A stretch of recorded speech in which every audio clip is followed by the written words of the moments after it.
Hi students, कैसे हैं आप लोग। मैं आज एक नया वीडियो लेके आ रहा हूँ।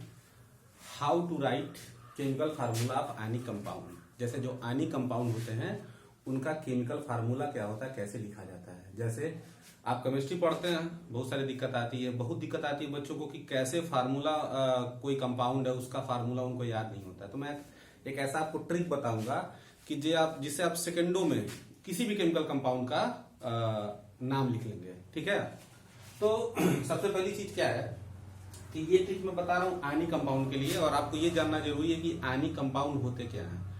वे कंपाउंड जो आयन से मिलके बने होते हैं उनको आयनिक कंपाउंड कहते हैं।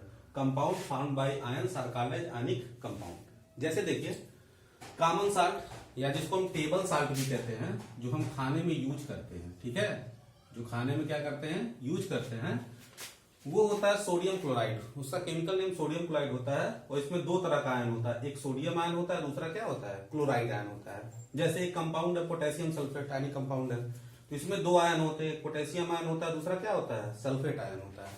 अब यहाँ पे जानना जरूरी होता है कि आयन क्या होता है। तो आयन देखिए, आयन या तो कोई एटम होता है या एटम का कोई ग्रुप होता है जिसके ऊपर प्लस चार्ज होता है या माइनस चार्ज होता है। जैसे देखिए यहाँ पे ये सोडियम है, सोडियम का एटम है, इसके ऊपर प्लस चार्ज है। ठीक है, यहाँ पे ये क्या है, क्लोरीन का एटम है, इसके ऊपर क्या है, माइनस चार्ज है। ठीक है, पोटेशियम सल्फेट की बात करें तो इसमें दो आयन मैंने आपको बताया, पोटेशियम आयन और सल्फेट आयन। तो यहाँ पे देखिए पोटेशियम आयन के ऊपर प्लस चार्ज है और ये सल्फेट आयन है। तो सल्फेट आयन में क्या है, सल्फर का एक एटम है और ऑक्सीजन का 4 एटम है। ये ग्रुप ऑफ एटम है जिसके ऊपर क्या था, निगेटिव चार्ज था। ठीक है, तो यही आयन होते हैं। ठीक है, इसके लिए आपको क्या करना पड़ेगा कि आयंस जो होते हैं उनकी जो वैलेंसी होती है उसे आपको लर्न करना पड़ेगा। वो आपको याद हो जाएगा, तो उसके बाद आप किसी भी केमिकल कंपाउंड का केमिकल फार्मूला क्या कर सकते हैं, लिख सकते हैं। ठीक है, जैसे यहां पे मैंने लिखा कि आयंस ऑफ पॉजिटिव वैलेंसी। ठीक है, जैसे आपने देखा कि कोई भी आयनिक कंपाउंड क्या होता है, दो आयन से बनता है, एक पे पॉजिटिव चार्ज होता है, दूसरे पे निगेटिव चार्ज। देखिए पोटेशियम पे प्लस चार्ज है, सल्फेट पे माइनस चार्ज है। यहां मैंने सोडियम क्लोराइड लिखा है, तो सोडियम पे प्लस चार्ज है और क्लोराइड पे क्या है, माइनस चार्ज है। ठीक है, तो जब भी प्लस पॉजिटिव आयन और निगेटिव आयन यानी कि प्लस चार्ज वाला आयन और निगेटिव चार्ज वाला आयन एक दूसरे के पास आते हैं तभी ये कंपाउंड क्या होते हैं, बनते हैं। ठीक है, तो ये आपको लर्न करना पड़ेगा। जो भी चार्ज होता है आयन के ऊपर उसे जो है आपको लर्न करना पड़ेगा, फिर आप फार्मूला लिखने के लिए एबल हो जाएंगे। ठीक है, जैसे यहाँ पे मैंने लिखा कि ion of plus one valency. ये सोडियम आयन है, पोटेशियम आयन है, लिथियम आयन है, क्यूप्रस आयन है, सिल्वर आयन है, और ये मर्क्यूरस आयन है, और ये क्या है, हाइड्रोजन आयन है। ये इन सबकी वैलेंसी क्या होती है, +1 होती है। वैलेंसी का मतलब होता है कंबाइनिंग कैपेसिटी। जब मैं वैलेंसी डिस्कस करूंगा आगे तो वैलेंसी के बारे में आपको पूरा बता दूंगा। अभी मैं आपको ये ट्रिक बता रहा हूं, तो बस आप इतना याद रखिएगा कि ये +1 वैलेंसी वाले आयन होते हैं। ठीक है, आप इसे नोट कर लीजिए वीडियो पास करके। इसके बाद मैं और आयन लिख दूंगा, उसे भी आप नोट कर लीजिएगा। उसके बाद मैं आपको बताऊंगा कि कैसे फार्मूला लिखा जाता है। तो आप लोगों ने नोट कर लिया होगा। अब देखिए मैंने और जो आयन्स होते हैं और जो उनकी वैलेंसी होती है ये मैंने यहाँ पे लिख दिया है। जैसे ये +2 वैलेंसी देखिए, बेरिलियम, मैग्नीशियम, कैल्शियम। ठीक है, ये क्यूप्रिक है। एक चीज का आप ध्यान रखिएगा कि एक ही फार्मूले वाला आयन जो होगा, ठीक है, वो कभी कभी क्या होता है कि दो ग्रुप में आ जाता है। ठीक है, होता क्या है कि कुछ एलिमेंट वेरिएबल वैलेंसी शो करते हैं। वेरिएबल वैलेंसी शो करने का मतलब +1 भी शो करते हैं, +2 भी करते हैं, +2 करते हैं, कुछ +3 करते हैं, कुछ +2 करते हैं, कुछ +4 करते हैं। ठीक है, तो उसको वेरिएबल वैलेंसी कहा जाता है। तो ये जो कॉपर होगा, ये जब +1 वाले में आपने लिखा होगा तो वो क्यूप्रस होगा। ठीक है, यहाँ पे देखिए ये क्यूप्रिक है। ठीक है, तो ये क्या है, +2 वैलेंसी है, ये +3 वैलेंसी है। देखिए इसमें आयरन है, एल्यूमिनियम है, इसको फेरिक कहा जाता है। आयरन की वैलेंसी जब +3 होती है तो उसको फेरिक कहते हैं, और जब +2 होता है तो उसको फेरस कहा जाता है। ठीक है, ये +4 वैलेंसी वाले हैं। ये देखिए -1 वैलेंसी, -2 वैलेंसी, -3 वैलेंसी, -4 वैलेंसी। ठीक है, ये क्लोराइड है, ब्रोमाइड है, आयोडाइड है, फ्लोराइड है, नाइट्रेट है। ठीक है, तो आपको करना क्या है कि ये जितने भी आयंस हैं, देखिए ये हैं तो बहुत सारे। ठीक है, मैंने कुछ ही लिखा है, और इतने से ही कम से कम आप 10 हजार जो है केमिकल कंपाउंड, जो आयनिक कंपाउंड होते हैं उसके फार्मूले लिख सकते हैं। ठीक है, तो वीडियो पास करके इसको पहले आप नोट कर लीजिए। ठीक है, और उम्मीद करता हूं कि इसको पूरा आप लोग याद कर लेंगे वैलेंसी के साथ, ठीक है। फिर मैं इसमें अब आगे आपको बताता हूं कि कोई भी केमिकल कंपाउंड होता है उसका फार्मूला कैसे लिखा जाता है। तो वीडियो पॉज करके आप लोग इसको नोट कर लीजिए। तो आप लोगों ने नोट कर लिया होगा, ठीक है। अब मैं आपको बता रहा हूं कि केमिकल फार्मूला कैसे लिखते हैं, ठीक है। आप वीडियो को ध्यान से देखिएगा, ठीक है।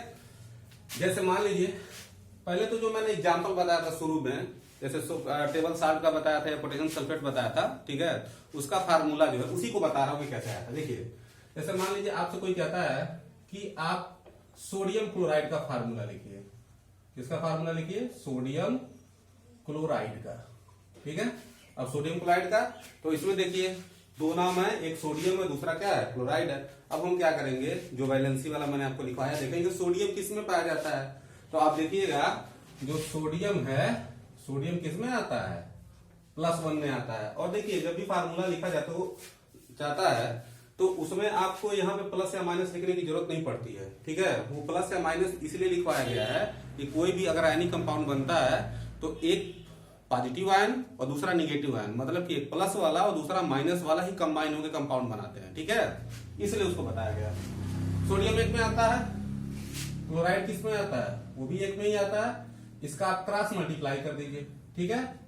तो क्या होगा? Na में 1 से मल्टीप्लाई हो गया Na और Cl में 1 से मल्टीप्लाई होगा Cl। तो फार्मूला क्या होगा सोडियम क्लोराइड का? NaCl। सिंपल सी बात है, ठीक है। जैसे दूसरा क्या था मैंने लिखा था? पोटेशियम सल्फेट, पोटेशियम सल्फेट, ठीक है, ये लिखा था। अब जैसे मान लीजिए पोटेशियम सल्फेट का फार्मूला आपको लिखना है, ठीक है। तो पोटेशियम सल्फेट क्या होता है? देखिए अब देखेंगे पोटेशियम किस में आता है। तो पोटेशियम आप देखेंगे 1 में होगा, चेक कर लीजिएगा, ठीक है। सल्फेट, सल्फेट आप देखेंगे 2 में होगा, -2 वाले में होगा। तो मैंने आपको क्या बताया? माइनस लिखने की जरूरत नहीं है, क्रॉस मल्टीप्लाई आप इसको कर दीजिए, ठीक है। अब यहाँ पे देखिए K में 2 से मल्टीप्लाई करेंगे तो देखिए ये जो 2 है वो यहाँ पे नहीं लिखते ही आगे लिखा जाता है, ठीक है। K2, ठीक है। SO4 का 1 में मल्टीप्लाई हुआ, 1 नहीं लिखा जाता है। तो क्या हो जाएगा? K2SO4। पोटेशियम सल्फेट का फार्मूला क्या हो गया? K2SO4 हो गया। अब जैसे मान लीजिए आपसे कहा जाए, सिंपली मैं बता रहा हूं कि कैल्शियम क्लोराइड लिखिए। कैल्शियम क्लोराइड का फार्मूला लिखिए, कैल्शियम क्लोराइड, ठीक है। तो कैल्शियम कितना होगा? आप देखिए +2 वाले में होगा। क्लोरीन क्लोराइड जो है 1 वाले में है, ठीक है। आप इसका क्रॉस मल्टीप्लाई कर दीजिए, ठीक है। तो Ca का 1 में मल्टीप्लाई होगा Ca, और ये जो Cl के साथ 2 होगा तो 2 यहाँ पे आगे लिख दिया जाएगा क्लोरीन के।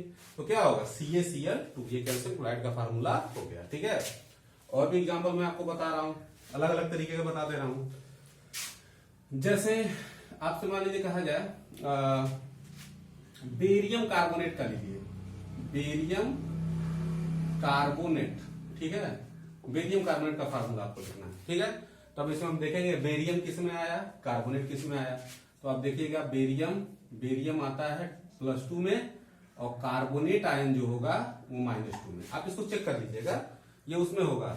ये आपको बैलेंस, इसीलिए मैंने बोला कि पहले उसको याद करना पड़ेगा, थोड़ा सा मेहनत करना है, याद एक बार आप कर लेंगे, ठीक है। तो फिर आप कोई भी फार्मूला लिख सकते हैं। अब इसमें क्या है? क्रॉस मल्टीप्लाई कर देंगे। अब एक चीज का ध्यान रखिएगा थोड़ा सा यहाँ पे, कि जब दोनों आयन की वैलेंसी सेम रहती है, ठीक है, जैसे बेरियम की वैलेंसी 2 है, कार्बोनेट की भी वैलेंसी 2 है, ठीक है, तब इस 2 को हटा दिया जाता है। सीधे इसको हम लिख देंगे, इसका फार्मूला हो जाएगा BaCO3। बात समझ में आया? ठीक है। जैसे दोनों का ये क्या था? 2 दोनों का है, तो इस फिर 2 को नेग्लेक्ट कर देंगे, सीधे लिख देंगे BaCO3। तो बेरियम कार्बोनेट का फार्मूला क्या होगा? BaCO3 हो जाएगा। एक और एग्जांपल इसी तरीका देख लीजिए। जैसे आपसे कहा जाए जिंक ऑक्साइड, अब जिंक ऑक्साइड का फार्मूला लिखिए, ठीक है। अब देखिए जिंक आप देखिएगा +2 में आएगा, ऑक्साइड -2 में आएगा, ठीक है। अब यहाँ पे देख लीजिए दोनों 2 है, ठीक है। तो क्या हो जाएगा फार्मूला इसका? जिंक ZnO हो जाएगा। ये जिंक ऑक्साइड का फार्मूला होगा, ठीक है। बात समझ में आया? और भी देखिए, जैसे मान लीजिए आपसे कहा जाए कि आप लिखिए एल्यूमिनियम बाइकार्बोनेट, ठीक है। अच्छा देखिए ये जो बाइकार्बोनेट होता है इसका दूसरा नाम हाइड्रोजन कार्बोनेट भी होता है। इसको क्या कहा जाता है? हाइड्रोजन कार्बोनेट, जैसे ये एल्युमिनियम बाइकार्बोनेट, या इसको एल्युमिनियम हाइड्रोजन कार्बोनेट भी कह सकते हैं। इसी के साथ मैंने लिखवाया होगा एक HSO4 जिसको बाइसल्फेट मैंने लिखा था, उसको आप हाइड्रोजन सल्फेट भी लिख सकते हैं। ठीक है, इसका फार्मूला लिखना है। तो अब देखिए एल्यूमिनियम किस में आएगा, 3 में आएगा। ठीक, और बाइकार्बोनेट HCO3 ये किस में आता है, 1 में आता है। ठीक है, अब क्रॉस मल्टीप्लाई करिए। ये बेसिकली मल्टीप्लाई नहीं है, बस ये समझाने के लिए मैं आपको बता रहा हूं। अब ये 1 है, ठीक है, तो 1 तो लिखा नहीं जाता है, तो मैंने Al लिख दिया। अब देखिए ये HCO3 है, ठीक है, और ये क्या है, 3। अब यहाँ ऑलरेडी पहले से 3 था, और इस 3 को भी लिखना है। ठीक है, तो इसको लिखने में थोड़ी सी दिक्कत आती है, तो इसमें किया क्या जाता है कि इसको एक ब्रैकेट में लिख लेते हैं और यहाँ पे 3 लिख दिया जाता है। ये 3 यहाँ पे लिख दिया गया। ठीक है, तो इसका जो फार्मूला हो गया AlHCO3 होल थ्राइस, इसको पढ़ा जाता है AlHCO3 होल थ्राइस। ये हो गया एल्युमिनियम बाइकार्बोनेट का। ठीक है, कुछ स्पेशल तरह के भी होते हैं। एक होता है, जैसे मान लीजिए मैं आपसे कहूं कि आप सोडियम एसीटेट का फार्मूला लिखिए, सोडियम एसीटेट, आपको सोडियम एसीटेट का फार्मूला लिखना है। ठीक है, तो सोडियम एसीटेट का मान लीजिए फार्मूला लिखना है, तो सोडियम किस में आएगा, सोडियम आएगा 1 में, और एसीटेट CH3CO ये भी क्या होता है, 1 में। ठीक है, तो आप ये देखिए दोनों सेम है। ठीक है, तो इसका फार्मूला क्या हो जाएगा, NaCH3COO। ठीक है, एक चीज का ध्यान रखिएगा कि जब एसीटेट आयन होता है CH3COO, जब ये एसीटेट आयन होता है तो ये एक ऐसा कंपाउंड होता है, इसमें एसीटेट को पहले लिख दिया जाता है। ठीक है, बाकी कोई दिक्कत नहीं है, और Na को क्या करते हैं, बाद में लिख देते हैं। तो सोडियम एसीटेट का फार्मूला क्या हो जाएगा, CH3COO Na हो जाएगा। समझ में आ गई बात। ठीक है, तो इसी तरीके से आपको सारे जो केमिकल कंपाउंड्स हैं आप क्या कर सकते हैं, फार्मूला लिख सकते हैं। तो मेन चीज इसमें क्या हुआ कि जो वैलेंसी मैंने लिखवाई थी वो वैलेंसी आपको क्या करनी पड़ेगी, लर्न करनी पड़ेगी। वो अगर आपको लर्न हो गया तो फिर आप किसी भी केमिकल कंपाउंड का फार्मूला लिख लेंगे। ठीक है, और दूसरी चीज ये है कि अगर आपको वीडियो पसंद आता है तो प्लीज वीडियो को लाइक कर दीजिए, सब्सक्राइब कर दीजिए और शेयर कर दीजिए। ठीक है, देखिए जब आप वीडियो देख रहे होंगे, ठीक है, जब आपके पास लिंक जाता है तो जब आप वीडियो देखते हैं तो यहाँ पे नीचे सब्सक्राइब लिखा होता है। ठीक है, तो उस सब्सक्राइब को आप क्या कीजिएगा, क्लिक कर दीजिएगा। क्लिक करने के बाद उसके बाद उसमें बेल आइकन आएगा, बेल आइकन को दबा देंगे तो जो भी वीडियो मैं डालूंगा उसका नोटिफिकेशन सबसे पहले आपको मिलेगा। धन्यवाद।